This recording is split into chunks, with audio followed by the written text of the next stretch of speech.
be on my dick.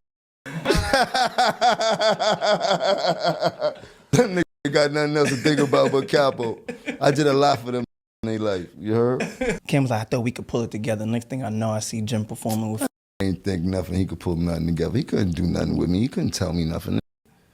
Like, let's not get this shit twisted. Like, nigga, nobody could tell me nothing. Nigga. I was my own boss. I did what I did as a fucking soldier because I was a soldier. Nigga. You heard? I had the soldiers. They didn't tell me nothing. You heard? I did what I wanted to do. I seen the shit wasn't going right, so I started doing what Jim Jones needed to do for Jim Jones because the nigga that was supposed to be the Don wasn't taking care of the Capo.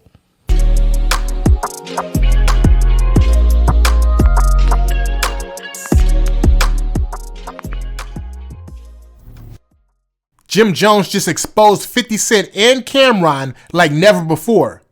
Recently, Capo sat down with the Respectfully podcast with Justin LaBoy and had a lot to say about 50 Cent, Camron, and the whole Dipset situation. Jim went off on both of them and revealed his truth about what went down between him and Camron, especially back in the day when things were really rocky. Now, if y'all remember, there was a huge moment in 2007 when 50 Cent brought Jim Jones out on stage at a New York City show, which Camron saw as a huge act of betrayal. It was a time when Dipset was at the height of its internal issues, and Cam wasn't having it at all.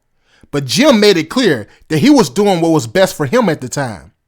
Here's what Jim Jones had to say. Like, when you start to feel like somebody want to see you do good but not as good as them, you're like, oh yeah, I know what this move is about. You heard?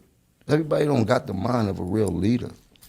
Who reached out to who when you went out to perform? Cause I had Ballin'. I had the hottest record at the time. My record was hotter than 50's records at the time when Ballin' spanked out and shit like that. When Cam did this shit with calling the station up over the cop, all that shit, I felt that was childish. That wasn't, like, you don't press no real buttons and you're not about to come outside when it's time to really get active. So how dare you do some weak like that really didn't hold no merit?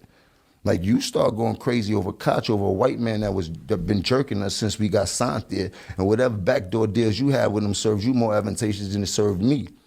You understand what I'm trying to say? Like, so when that shit went on, I was like, that was kind of weak. That was corny, because at that time, there was no real beef. We was just the most powerful groups of individuals that's running New York at the same time. So in my mind, I was like, it's more advantageous for us to try to figure out how us to start to move and do tours and really go crazy and figure out, because that we were sizzling, but this was on Mars. These wasn't doing regular shit. They wasn't, these doing arenas every night. We doing clubs every night. We got the city and the urban communities on fire and shit like that. In my mind, I see an opportunity for us to really start.